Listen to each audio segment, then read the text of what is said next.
আরব বিপাকে সন্দেশখালীর ত্রাস শেখ শাহজাহান খুনের মামলায় এবার হেফাজতে নিয়ে জেরা করতে চায় সিবিআই।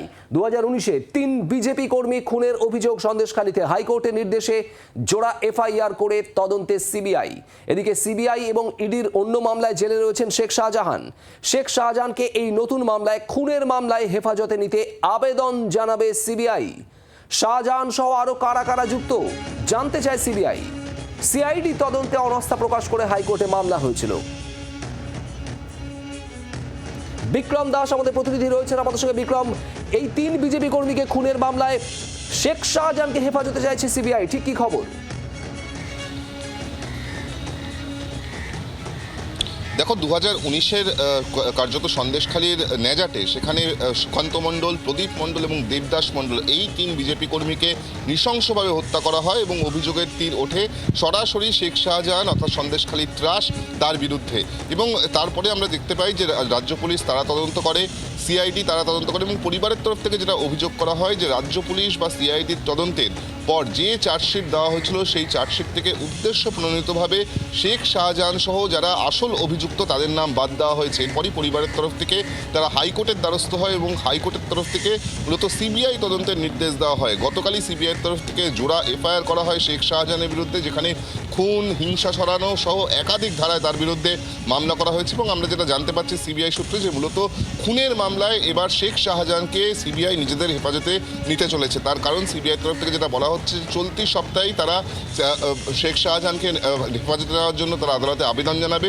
কারণ শেখ শাহজাহানকে জিজ্ঞাসাবাদ করে এই ঘটনায় মূলত কারা কারা অভিযুক্ত রয়েছে, কাদের কাদের ডাইরেক্টলি কমপ্লিসিটি রয়েছে এই মার্ডারের ক্ষেত্রে, সেই বিষয়ে তারা তদন্ত করে জানতে চাইবে। শেখ শাহজাহানকে জিজ্ঞাসাবাদ করে এমনটাই জানা যাচ্ছে। সেক্ষেত্রে শোন অ্যারেস্ট করে শেখ শাহজাহানকে নিজেদের হেফাজতে নেওয়ার আবেদন জানাবে সিবিআইয়ের তরফ থেকে, জানানো হবে এমনটাই আমরা জানতে পারছি। পাশাপাশি যেটা জানিয়ে রাখবো যে পরিবারের তরফ থেকে তারা কিন্তু চূড়ান্ত অনাস্থা প্রকাশ করেছিল যখন তারা দেখতে পান যে চার্জশিটে শেখ শাহজাহানের নাম বাদ দেওয়া হয়েছে। এবং এরপরই পরিবারের তরফ থেকে তারা হাইকোর্টের দ্বারস্থ হন এবং হাইকোর্টে তারা যেটা বলেন যে পুলিশের তরফ থেকে বা সিআইডির তরফ থেকে যে তদন্ত করা হয়েছে তাতে তারা কিন্তু অনাস্থা প্রকাশ করছেন এবং এক্ষেত্রে সিবিআই তদন্তের দাবি করে। সেই অনুযায়ী হাইকোর্টের তরফ থেকে সিবিআই তদন্তের নির্দেশ দেওয়া হয়। প্রায় 6 বছর পর এই মামলায় সিবিআই নতুন করে তদন্ত করে সেক্ষেত্রে তাদের তদন্তে কি উঠে আসে, বিশেষ করে যে পরিবারের তরফ থেকে বা পরিবারগুলির তরফ থেকে বারবার করে বলা হচ্ছিল যে তারা ন্যায় চান, তারা বিচার চান, সেক্ষেত্রে তারা বিচার পান কিনা সেটাই কিন্তু এবার দেখার বিষয়, বিশেষ করে সিবিআই এই তদন্তভার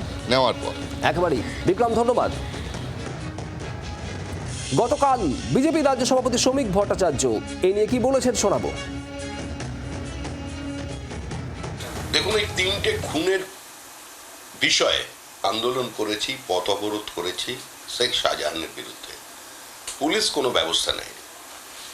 পরিকল্পিতভাবে তৃণমূল কংগ্রেসের একজন সর্বোচ্চ নেতার নির্দেশে চোখে গুলি করা হয়েছে এবং একজনের দেহ আজ পর্যন্ত পাওয়া যায়নি।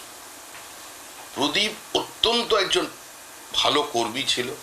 আজকে শুধুমাত্র এলাকাটা হিন্দু শূন্য করে দেওয়ার জন্য রোহিঙ্গাদের দিয়ে শেখ শাহজাহান ওই খুনটা করিয়েছিল এবং গুলি চালানোর আগে তার একটি টেলিফোন করে এবং সেখানে একজন নেতার সম্মতিতে গুলিটা চলে।